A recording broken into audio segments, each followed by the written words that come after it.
2 weeks ago, we were expecting a budget of nothing, and now we seem to have had a budget of something and then a little bit more. So, can I start with you, Graham?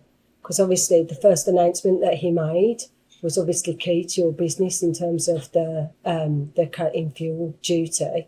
How will that impact on your business now? Is that what I know it was something you were hoping for, and now you've got it. How do you feel about it?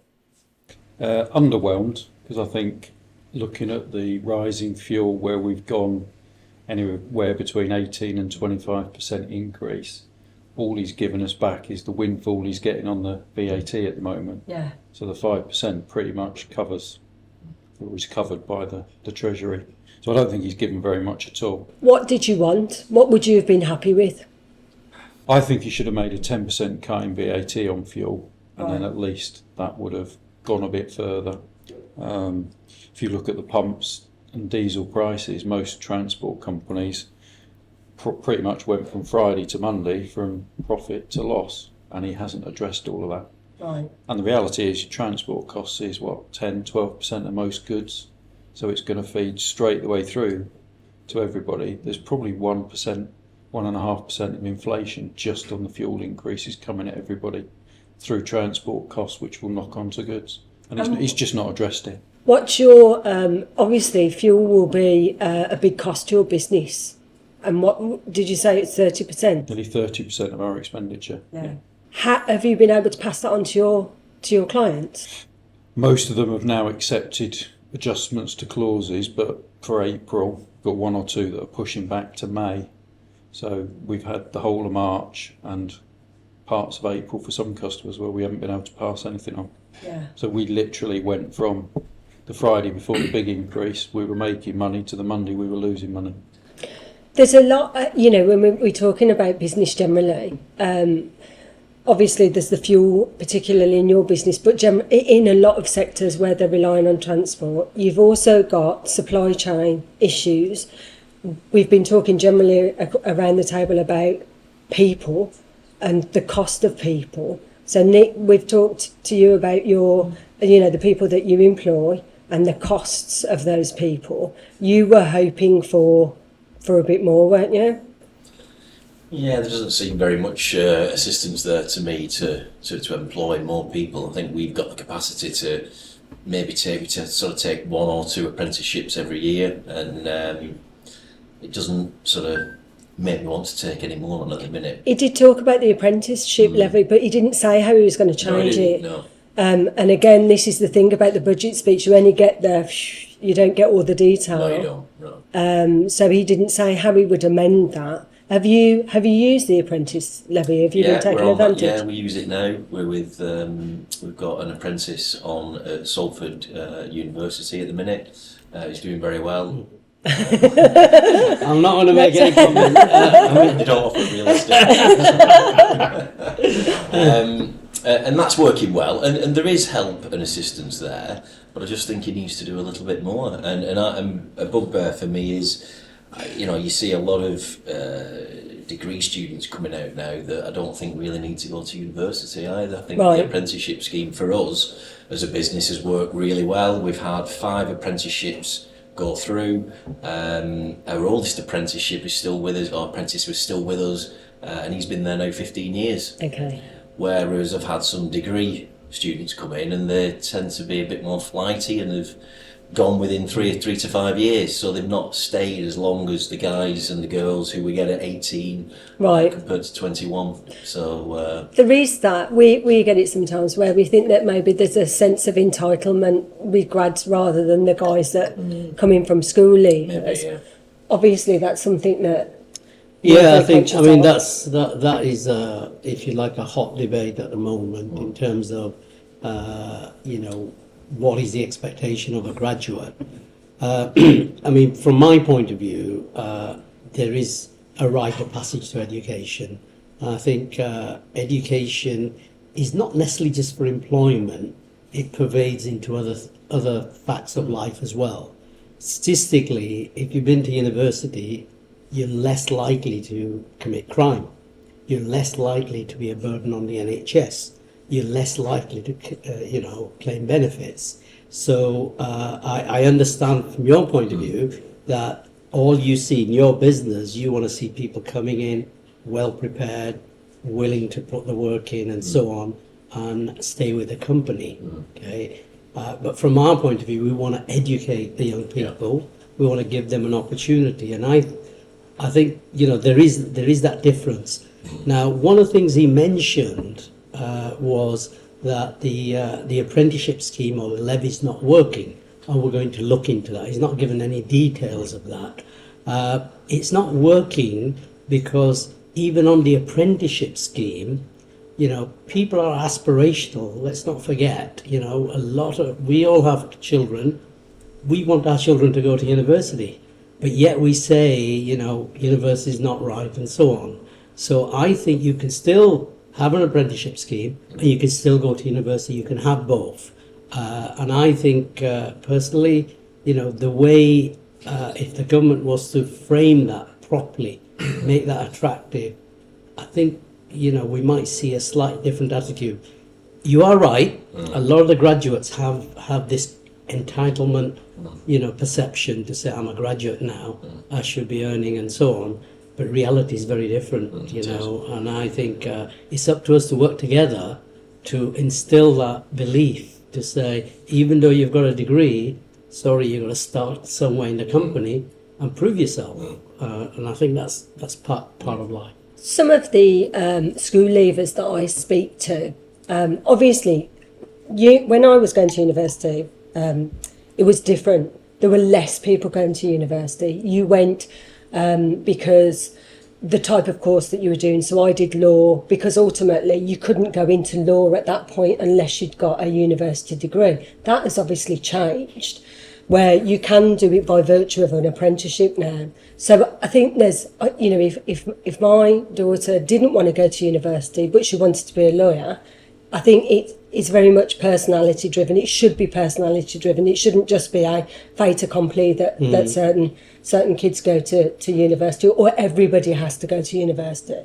One of the things that you and I have been speaking about and that I've been speaking to colleagues about is really how we make those graduates more prepared for coming into business. And I think that's the gap, isn't it, really, about actually getting them some experience of what it might be in an office or out on the field or wherever it is. So actually when they're coming into organisations like ours, they understand what it is that they're letting themselves in for, and the expectation from the business as well as what, to match their expectation. And obviously because we're a people business, it costs us a lot to train our individuals. It costs us a lot to retain our individuals. We've made such a heavy investment in them. We want them to stay, and we do whatever we can to make them stay. And actually, it would be great if we could start that process earlier, I think, to make sure that they do settle quicker. Yeah, I understand that, but I think the other side of it, and I think this is where maybe the government needs to look at this very carefully. If you go back just to 1843, the average lifespan for a human in this country was 42, 43 years. Now it's 90 odd years. Okay. Now, if we look at it, what it means is there is a longevity of work ahead of you. Why do we have to start working when we're 16, 17? We should say, actually, a proper time of employment is when you're 21, 22. Enjoy yourself. Even if you don't go to university, have a framework in the country where young people can live a bit, enjoy themselves, because the work will always be there. Do you understand? Yeah. And we, I think, as taxpayers, we should at least brace ourselves to say, let's contribute that, because we'll have a better society. But just, you are right. We do need to work together. We need to prepare. Take on that.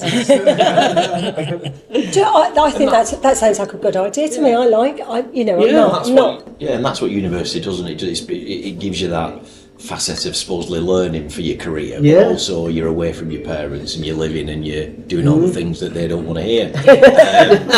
But an apprentice for us who's doing a degree part-time, so they're working in the business for sort of 3.5 days a week, doing a day and a half at university, he's more valuable or she's more valuable to me at 21, 22 than someone who's just got all the knowledge and has no practical experience. Exactly the same So for us. Yeah. You know, and Lisa's point's exactly that. We do seem to get the entitlement. We do have more problems with graduates in terms of retention compared to people who join us at 16 or 18. It's definitely something that needs addressing. Yeah. Paul, you're a people person. Yeah, I was thinking about the challenges that we face, and I think as an industry-wide creative problem is diversity, and it's how we look at who we bring in, whether it's apprenticeships, through work experience, through placements, and we're trying all of those, or straight from university, to make sure that every facet of society is represented, and we're trying to do that through a black initiative that's available at the moment within the creative industry, and we've got our first placements later on in the year with that. But there doesn't seem to be any government support, whether it's financial or policy driven at the industry to help us out. Because certain sectors of society, it's right to go into one profession, yet there's a demand within the creative industry to be fairly represented. And someone needs to stand up and help deliver that societal aspiration. And it's whether the apprentice levy can be flexible enough to do that, really. How, obviously, people are probably your biggest cost, the same as ours. How will the cut in personal tax go down? Do you think, obviously we've got the increase, it's like a bit of, we've got the increase in national insurance, they've given us sort of £3,000 of allowance, and then we've taken the personal allowance down. To me, that's sort of, I think, aren't we going to end up in the same position now? That's exactly where I was thinking before you finish that. I don't think any of our staff will see any difference at all. Especially with the cost of living going up through the roof. We can just see people speaking to us all the time about the pressures that they're under at home, and it's very difficult as a business to try and look at the pressures that you're under as a staff, look at the business and to run it successfully and fairly for those people that contribute to your success and longevity. So you don't think any of those measures that he announced are necessarily going to impact on your people as much as you would want them to? No, not at all. Which is a bit of a shame, isn't it, really? Yeah, very much a shame. Some of the other measures that he talked about, things like R&D, and I know that you've got a particular interest in R&D. He obviously discussed widening the scope, which is great. That's something that we want in our organisation as well, because sometimes our clients can be very innovative, but it doesn't quite fit the mould of what the government are looking for. And also he talked about increasing the relief. So that was something that you specifically had identified. Two of those were sort of very, very hitting home for us, and I think it sort of touched on a wider issue that UK has, that the climate for innovation is really limited, and that's why sort of all of these other countries in Scandinavia, in America are so far ahead, because it's just not supported here. Really difficult to kind of, it's very headline and sort of level. There's no detail. Let's see what the reality is, whether it actually applies and whether it's significant enough. Tax relief, yes, again, for investment at the moment, being pre-Series A fundraising for our startup, the sort of the smaller than high net worth individuals at the moment are a little bit nervous, and because it's been a credit business, certain reliefs are not available. Therefore, again, let's see what the detail behind those headlines are and see. Yeah. I think it's a really interesting point there, and it wasn't a point that I made pre-budget, but around, young innovative businesses at the engine room of the UK. Not right now, but that's where the growth comes from, and the successes come from, and ultimately the increases in taxes that they make come from as well. The government has just turned off a lot of the taps in terms of support for businesses, furlough, C-bills, etc.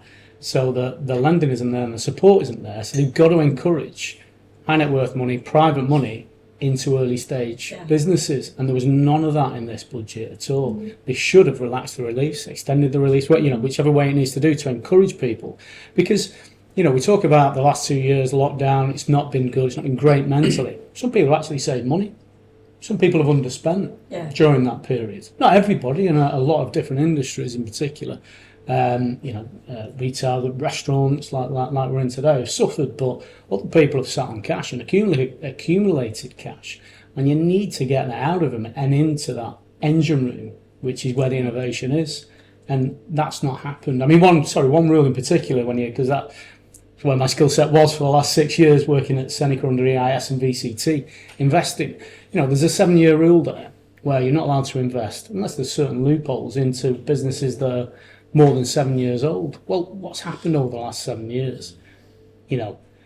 Businesses limped through a recession, maybe started to start up a business. Then we got hit by Brexit. Now we've been hit by COVID. Now all of a sudden, why is it 7 years? Yeah. There'll be businesses that are 10 years old that haven't ever had the opportunity to actually get off, and launch. So I think they've missed a trick there. Rather than the government having to be relied on to fund them, which they're not going to do. Yeah. Get the private money into them. And isn't it funny though, because we've been, and corporate finance have been very busy the last couple of years, and part of that is because private equity money, there's been so much of it about, they are looking for businesses all the time to inject money, and that has fueled that corporate finance boom, really. And it would be interesting to sort of think about, well, what could the government be doing there? So, a lot of the businesses where we're looking for them to exit, a lot of them will be part exits, where they want to take some money off the table, but they actually feel like there's more in it for that. They want to take it even further, but they want a little bit of security for their family. And also, more importantly, the cash injection in the company to really give it a super boost.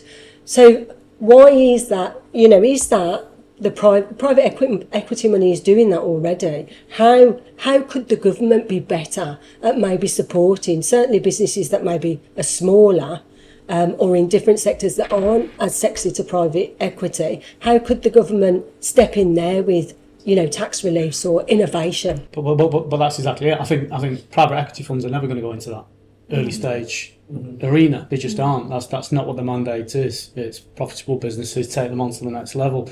It's that gap in the market where EIS and VCT operates. That's the funds that will be going into them.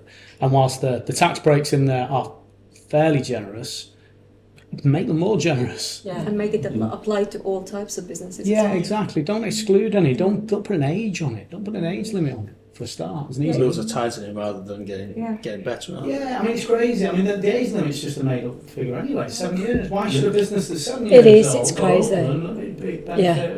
It's crazy. There are some instances. We had somebody come to us and their old advisor had filled in the EIS form wrong, so the relief they were due. It was absolutely unquestioned, but they made a mistake on the form and the revenue said no. And you just like, please, God, what are you, there's like this barrier constantly to be getting that. Yeah. So it turns people off because it seems like it's really complicated and it shouldn't be. I think that was definitely missing, that word, clearly it was missing. It was a brilliant show, wasn't it? People felt they were compelled to clap at the end, but then when you sit down and you distill it now and you think, all he's done is robbing Peter to pay Paul. Yeah. And to be fair, it's a really difficult balance to strike. Let's face it, we all know overspending has gone through the roof. And that's when it comes to the point that I made to you before this, that it's almost, regardless of what they change, what they move up, what they move down, if you're not spending it in the right way, you're not getting to the nub of the issue. Totally. And when you look at the amount, 9 billion, 8 billion or 9 billion on PPE, well, when he was talking about the two savings there that added up to 9 billion, well, if he just got that right or did better with that, then you wouldn't have needed to make those two changes. You just wiped that out. So for me, it's still, and they were never going to come up with it, but get the spending right. Yeah. And then... Or just stop making terrible mistakes, like what's happened with the bounce back loans and the C bills and the fraud and everything else. It's heartbreaking because actually that money could have been employed in a much more sensible way, couldn't it? What did you think, James? I thought it was interesting. A bit of a roller coaster going through that. I don't think from a corporate finance perspective, we've touched on the ISPC where there's not been many changes that's going to have bearing for them. I think from a corporate finance, I don't think there's anything there that's suddenly going to drastically change our pipeline. I don't think there's any clients that are suddenly going to go, we need to rush a process, or likewise those that will be put off by a process as a result. So it's, for me, I probably have a few thankful clients that are thankful that nothing's gone against them.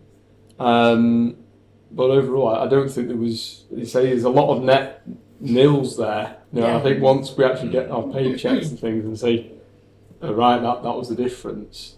I think from a corporate finance, from my clients, I think most of them will wake up tomorrow and crack on as they were. Yeah. So I don't think there's going to be a fundamental change. Yeah. It was there was lots of headlines there, but you're right. I think there will, if you look at the detail, there will be cancelling out. Yeah. And it hasn't really addressed that cost of living pressure that certainly individuals are feeling, but also businesses. But I was listening to the radio this morning, and they said, well, in reality, the Chancellor is very limited because ultimately, as a country, we are poorer. Because of everything that's happened, as a country, we're poorer. So he's limited in terms of what he can do. But so for you, Paul, what would have been a way for you? What would he have said that you would have thought, that's brilliant, that's amazing? I think it goes back to the investment point. I think he's just responded to quick fire problems that are obviously on everybody's lips and trying to hit the headlines rather than anything else. I think it comes back to what we were talking about earlier. As a business owners, it's hard, and we're constantly up against the issues of wage inflation and the pressures that we all feel on a day-to-day basis. And there comes a point where you're looking at it and going, what are we doing this for? We're just getting battered in terms of how do we get our wealth out of it? How do we create wealth? These people who set up businesses are the engine room, the driver going forward. And if you don't encourage that, where do we go as a nation? So it goes back to that early start investment. There's some very bright people in this country who have got some great ideas and want to drive them forward. But there isn't those real drivers for people who have got wealth to unlock it, and for those people who actually want to have a go, to actually think, what am I doing this for? Yeah. Why am I taking that risk? Yeah. I think there's some, and I think we've come away from that. It's become a bit homogenous in the tax system. The reasons to grow a business are to build wealth, to create jobs for people, but to exit at some point. Yeah. But there's also a lot of investment around, and it going elsewhere. It's going to other systems, other countries where the climate is so sort of fertile for this, and so where it could be right here and used for companies here. So, I think from my point of view, it didn't really feel like a conservative sort of budget or some statement. And I say this because, he touched on the challenges we have in the sense that as a country we're not innovative enough and maybe there's something wrong.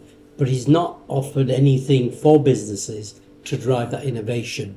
But on the other hand, I think he has gone some way to help the average person in terms of, I understand from a business point of view, the 5% is nonsense really, and you in a way your fuel bills are so high that you just have to pass it on to the customers.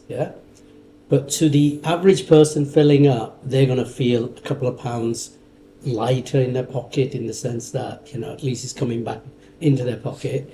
There is the increase of the national insurance contribution. That's £330 a year to the average person, particularly people on living wage or low wage. I think that will help. And then there is the 1 pence of the income tax later on. 2024, I think you said. He did, 2024. I'm glad you spotted that. Yeah, so it's not now. It's already registered. It's already registered. So but it's already spent for me. That saving. But you see, I think in a way, what he's tried to do, we've got to understand, he's probably in the history of government, he's got the biggest challenge at the moment. Yeah. All the things, all the world sort of issues are coming to fruition here now. All the pandemic, the Brexit, everything is here. He doesn't have much space to move. We still have to pay for the furlough. Yeah. You know, he hasn't really mentioned that. 360 billion. Billion. And that, you know, and that's a big amount. And he mentioned 83 billion on interest alone. So, you know, his hands are really tied. But I take your point for, you know, to drive that wealth into the country, we need to support some of the businesses. He mentioned the business relief, you know, in the sense of business Business rates. Business rates. He mentioned the 50%. But again, I'm not sure how effective that will be. That will probably be more applicable to small businesses. It's only in certain sectors as well. So you I know, mean, it'd be interesting to see what he does, because he obviously has touched on productivity, and that is, I feel, the Achilles heel of the UK, because we do some great stuff, but actually there's a lot of leakage. There's a lot of sort of wealth leakage, because productivity is the way that we operate in the UK. Our business systems don't allow us to be productive, and some of that is about investment in innovation, in technology. You know, we don't encourage that as much, I think, as we should. I think as a nation we are quite innovative. We want to do well. We deal with entrepreneurs, you know, we deal with people that are very driven, and they're not very driven because they want to be fabulously wealthy. They're very driven because they're good at what they do and they want to be better at what they do. And you made an interesting point as well, didn't you, Nick, in the sense that, you know, as entrepreneurs, there is that sort of bashing where, you know, you're taking money out as dividends. Yeah. You had your dividend tax credit taken away because corporation tax was so low, and now corporation tax is going up, and the dividend tax credit hasn't materialised. So it does feel like as an owner, as an entrepreneur, that you're taking all of the risk, and actually it's where are you going to get your I think benefit? Zuba's right. Unfortunately, we're in a position at the minute, the last 2 or 3 years, of where the whole world is, you know, the pandemic and, you know, the war that's going on in Europe. Who'd have, you know, 5 years ago we wouldn't have sat around the table thinking there was going to be another war there, would we? Or a pandemic, you know, who'd heard of a pandemic? So I think for the next 5 or 10 years, his hands are very, as a country, we're tied, aren't we? And we're going to be paying for it for a long time. So I don't see many carrots being dangled in front of me for the next 5 or 10 years. No. Do you know what he didn't say? Because he touched on one sentence, wasn't it? Growth dropping from 6% to 3.8%. He did. Every economist around the world, and I've got an economics degree, I know it's a bit out of date. Why are we not going to be technically in recession at the end of the year? Because what else is going to bring the inflation bubble down? Yeah. And if you think he's got a big challenge now, you wait till he's got a recession with inflation. oh gosh. And there's still at 360. I'm saying who thinks a recession's on the way. Yeah, let's do that.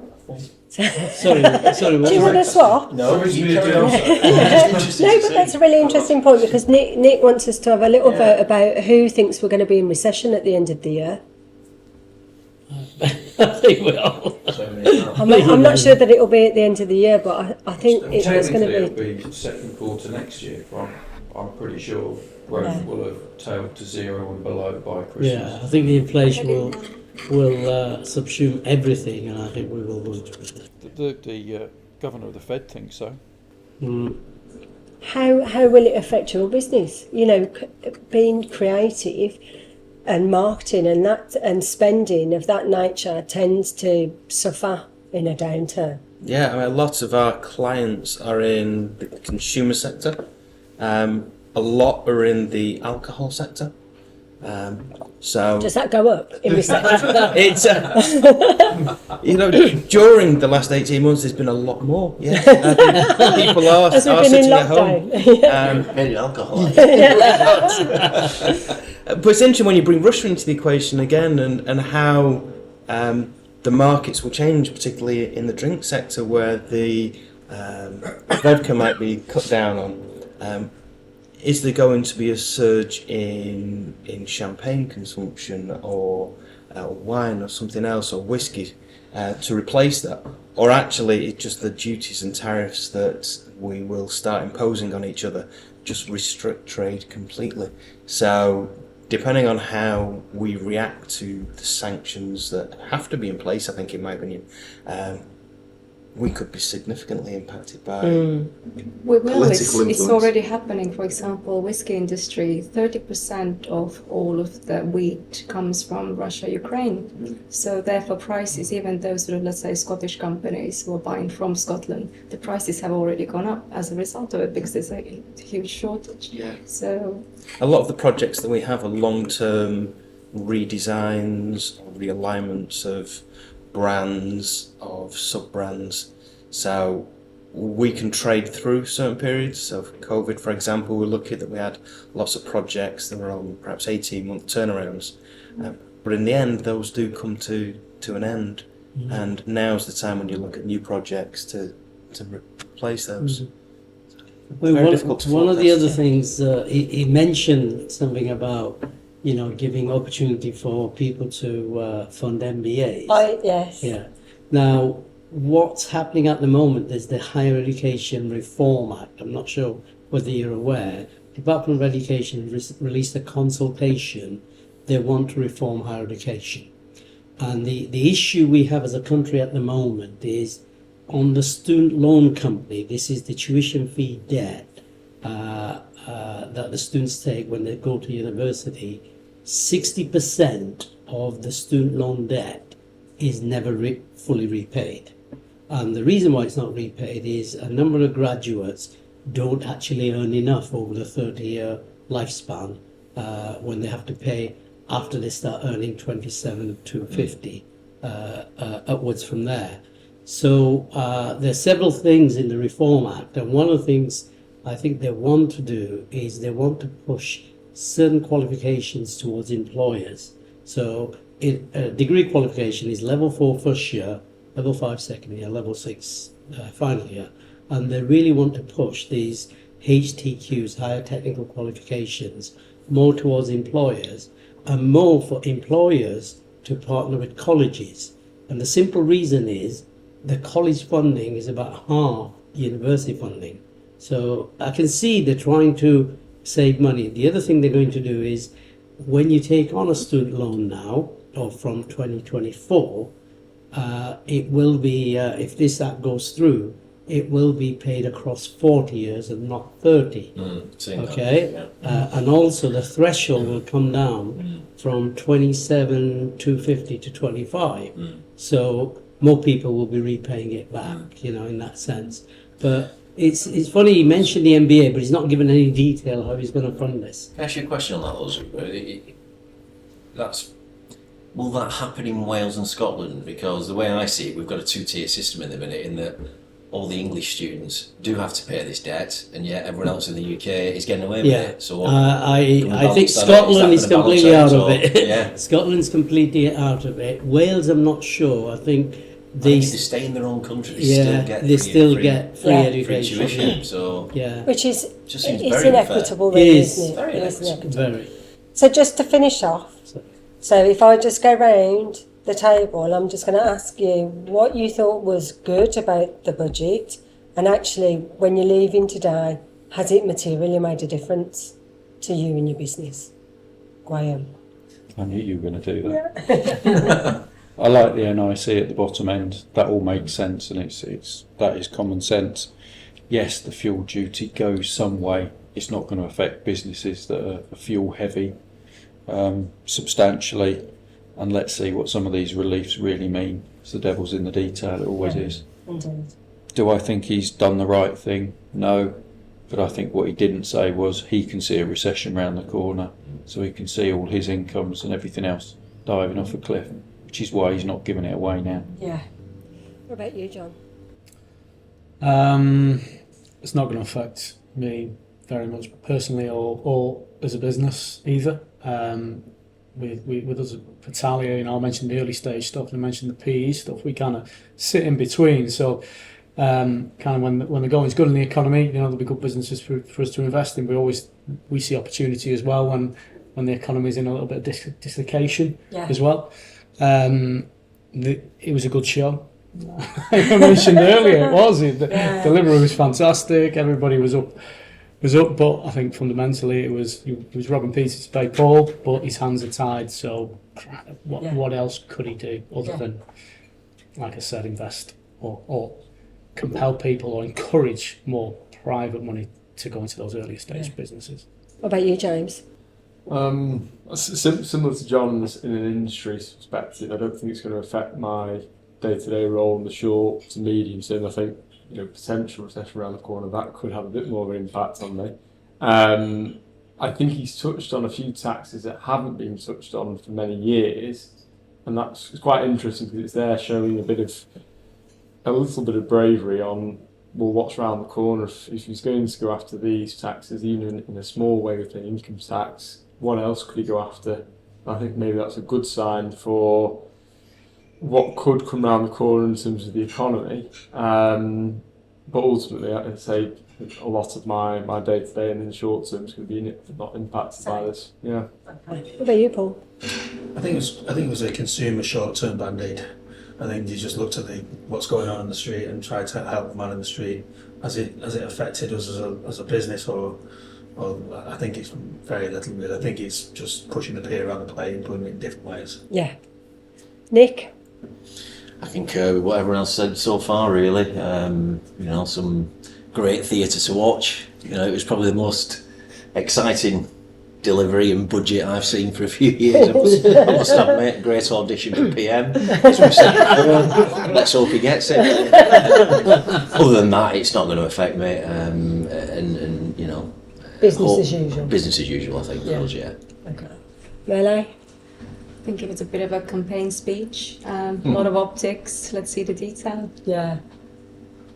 Paul? Yeah, I don't think it will change the lives of any of my staff at all. Lots of robbing Peter to pay Paul, as we've said before. One of the things I spoke about that I'd like to see come out of this was maybe some long-term thought about tax simplification gets thrown about a bit, confidence about capital gains tax. I know that's a difficult subject to broach, but there's nothing in the medium to long term about that to add confidence to the business. Really. I know. I think same as what everyone said, but I think one takeaway for me in the sense that because this is a budget for the low paid in a sense, the lifting of national insurance and also the fuel duty, I think it benefits students in some way, particularly those who are working part-time, because sometimes they just get into the tax payment threshold by working part-time, and this will allow them to earn £240 a week, I think, whilst they're studying without any implication of national insurance and tax. Just makes it easier, and I take that away as a positive thing, which I can say to my marketing department. This is some way of saying to people you can still be earning and learning. I suppose for me, I always expect more from the budgets. I'm always slightly disappointed because obviously I know how complicated the tax regime is. I know how difficult it is sometimes for people to access, and I think the government could do more to simplify things, but also I feel that there's always a lack of innovation in the way that they spend money and the way that they drive profitability and business. And unfortunately today, albeit I haven't seen the detail, and there will be stuff in there that won't have been as eye-catching as the stuff he mentioned today, that might address that or actually make it worse. So albeit, I agree with you all, it was a great show. Unfortunately, I don't think that it quite hit what I would have wanted it to, but I think it was a tough gig. Yeah. But thank you very much for your contributions today. It was really useful to get all your thoughts, really. Thank you very much. Thanks.